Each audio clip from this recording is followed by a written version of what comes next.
From the boardroom to the kitchen pass, he's building India's most inspired hospitality experiences. This is Leadcast, where leadership meets life.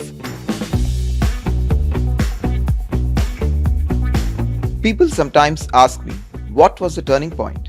For me, it was learning that growth doesn't always look like a promotion or a title. Sometimes it's about launching a new business or an institution. Sometimes it's not saying yes to the easy path or the obvious one. And now it's this building brands that make people feel something deeper, help them make memories.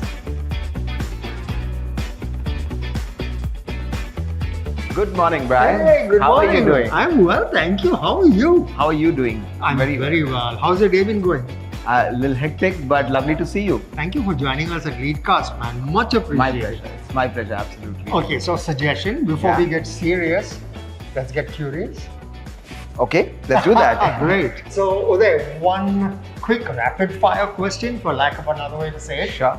So, if you were to pick one restaurant from ABNA for a meeting, which one would that be? I'd say it'd most definitely be Ode. Yeah, I think it's a lovely space, great ambience, lovely food, and you can interact with people very, very casually, yet with a lot of intimacy. I think it's a great space to be. Oh, nice. Yeah. Okay. That meeting should be with me. Oh, we can go right after this. Great. What's that one ritual, Udai, that keeps you kind of grounded? It's Kipling's If. You know, for the last 20 years, I've had a copy of that wherever I've been within my eyesight, just going through those lines. Meet with triumph and disaster and treat both the imposters just the same. Very, very grounded. Oh man, Udai, always a pleasure chatting with you. Same here. More than 16 years with the Aditya Birla Group, and you have served, as the executive assistant to Mr. Kumar Mangalam Birla. You have led the launch of a new business school, none less than Bitsom, and are now leading the way at ABNA's, whole project. I mean, the chief executive officer. What has growth looked like to you? Nonlinear. I think growth, Brian, I would say is what one perceives growth to be. And I must say that it's not always felt like growth.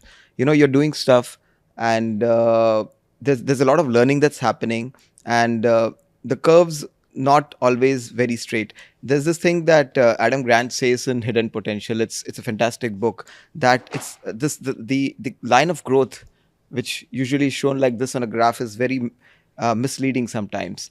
Growth looks all topsy-turvy and so on and so forth. And sometimes you take a side step to get a very different kind of an experience. Sometimes you step back to learn something very new. And sometimes you just leap the way you've never envisaged that you will leap into something. Sure. And, I started, I remember, by the way, we're not counting here, but 17 plus years. Okay. Yeah. Okay, I stand corrected. Happily, I must I'm kidding, for Christ's sakes. So, I was in the telecom business. I was not in the HO. I was in Hyderabad.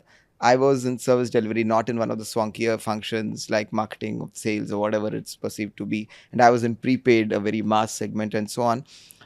I never, I realized, had the kind of a structured path. I thought that, where will I get to?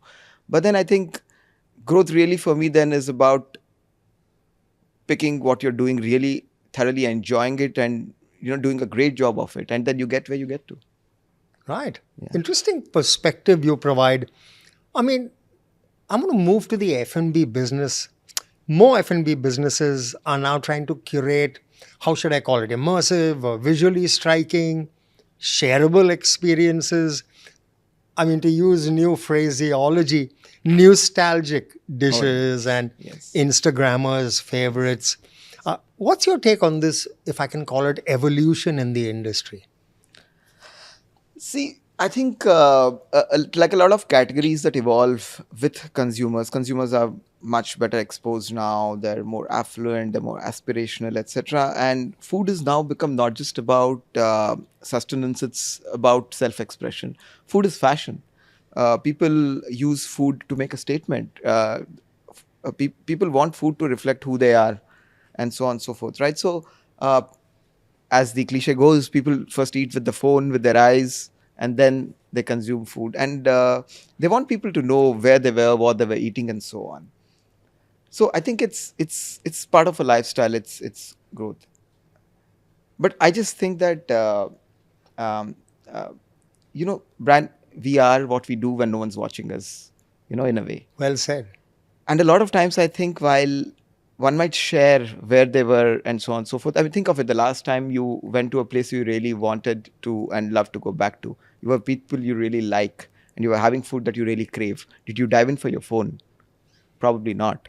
So the share of eyeballs, I don't think is necessarily equal to the wallet share of consumer, where they would like to go and spend a lot of time, spend a lot of their money and attention, and have great craveable food. And in that sense, we at ABNA have always been very, very culinary excellence forward, so to speak. Can the food be grammable? Should it look great? Of course it can. But for it's about making a great, honest plate of food that one would like to come back to again and again and again.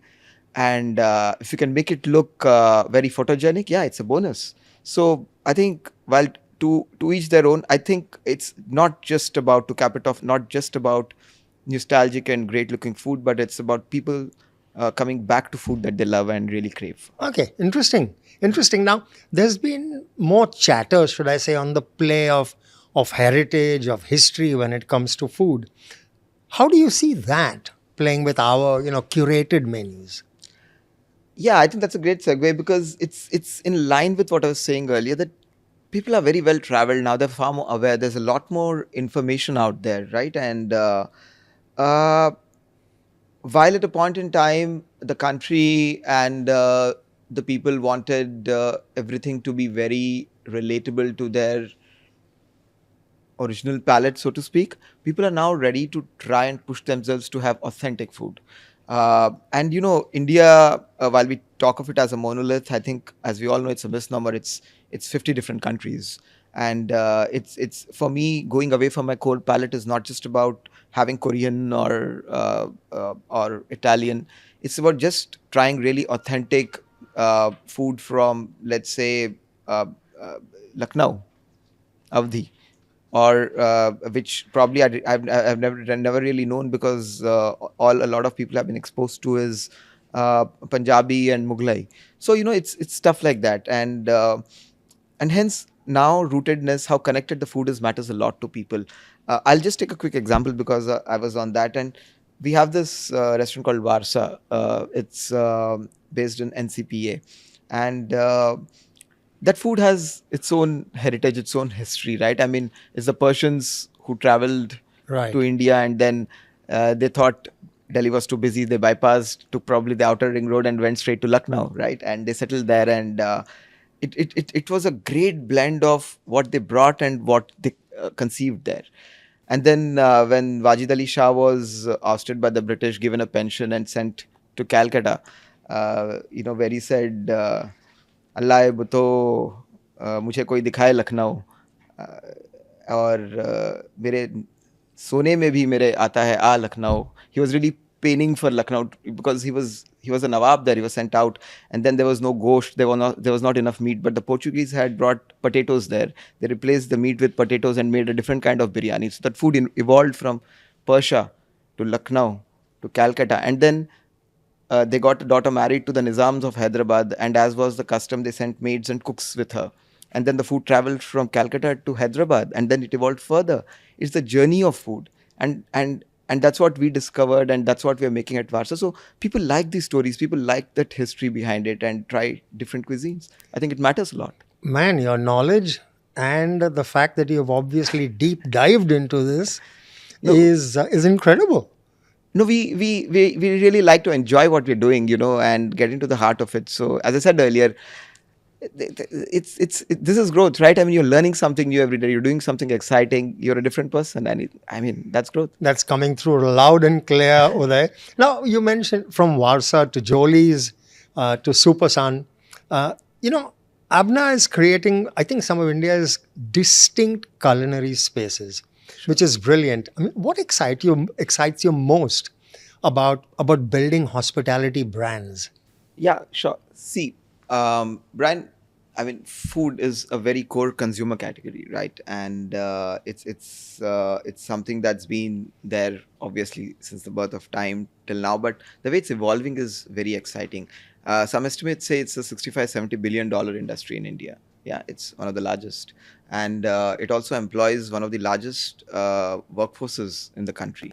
And you know, the way aspiration is increasing, as I was saying earlier, a lot of people are now opting to look for great experiences, a lot of organized brands, and so on and so forth. And despite all this, and despite all the growth happening, you realize that there are probably four, five companies today which are more than $1 billion in valuation, and then there's a long tail, and so on and so forth.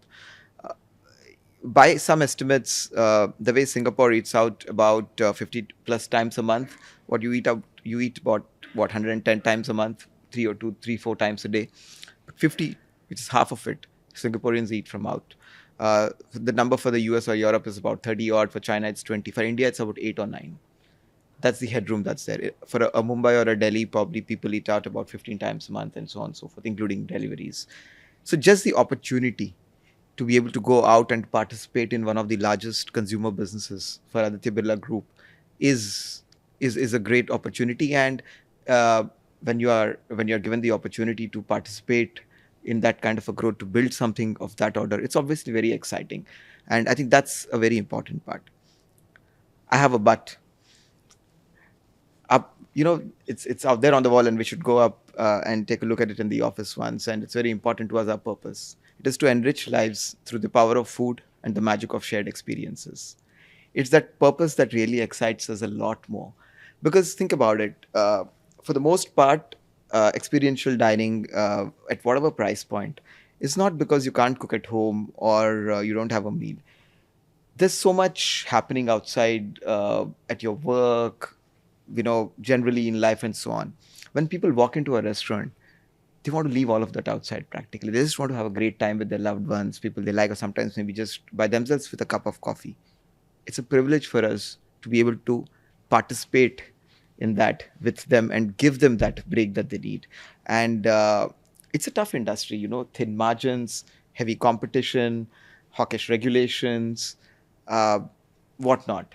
But when you see a guest smiling, happy, and walking out at the end of the meal, all of that's sorted. And then you're not thinking the industry size and how tough it is to run the restaurant, and so on. So that fulfillment, I think that's really exciting to be able to participate in that entire story. You almost answered, or should I say, half answered my next question, Uday. Always ahead of the game. You are. What is it that excites you about food? And I'll qualify that. I mean, what do you want people to experience and discover when they explore ABNA, palettes? So it's not as much about ABNA palettes alone. We wouldn't like to get ahead of ourselves and think that we are this very large player and one should view us very distinctively or separately. We are very much with the industry. It's a growing space, etc., etc. And in that scheme of things, we want our guests to come in and to feel welcomed, to not feel intimidated. We are into authentic cuisines, as I said. We do authentic Italian, we do authentic Japanese, we do authentic Cantonese, we do authentic Avdi. We like to believe that we are doing honest food. At the same time, we ideally don't want them to look at a menu card and feel intimidated and feel hesitant to read something out and ask something. uh, Yet we don't want to water down their experiences. That balance is what is a little tricky, but not impossible. That's where your staff and your service comes in. Whether they make you feel welcome, make you feel comfortable, are able to explain the menu to you without sounding condescending, yet not at the same time being snobbish about it. That is very critical for us, Okay. and that's what we would like to create. But let me caveat this with saying that we're not there yet. It's a journey, and I'm happy to confess that we're getting there, but we're confident that we'll get there because we are very clear about the intent. That's a confident but really honest take, and more power to you, Uday. Thank you. What are the top 3 to 4, if I might, ask, things to order across restaurants, across spots? I'm putting you on the spot, I know. You're putting me in a corner against my chefs who create menus which are 20, 30 dishes long. Nevertheless, oh yeah, sure. Yeah, I think if you go to Ode, as we were speaking about Yeah. earlier, I would like us to try the Nobu's Tarboos or the Musk Melon. These are great mocktails, so flavorful. You won't miss any spirits, even if there are none in it. Uh, Come to Supasan. I think while you can all order all your sashimis and nigiris and so on, you should definitely try the chawamushi. It's like a warm hug to your soul. You just, it's such a nice warm egg dish in a. If I think and if you go to Yavacha, you should definitely order the chang fun. Vegetarian for me, but if you are a prawns person, certainly you can do that.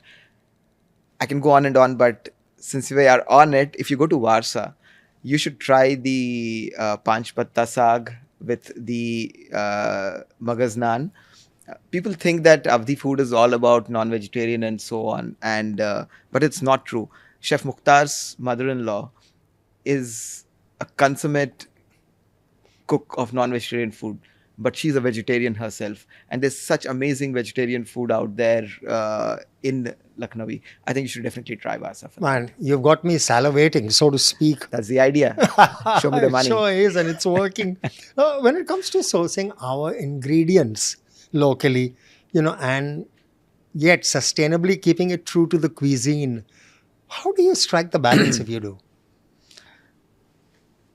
Okay, so I think this is in the realm of saying that, of course, if I need authentic ingredients for some of these cuisines which are not Indian, we have to obviously import some stuff. Yeah. But how do you yet balance it with being local and so on? See, I think it's again an interesting question. I'll take a couple of examples.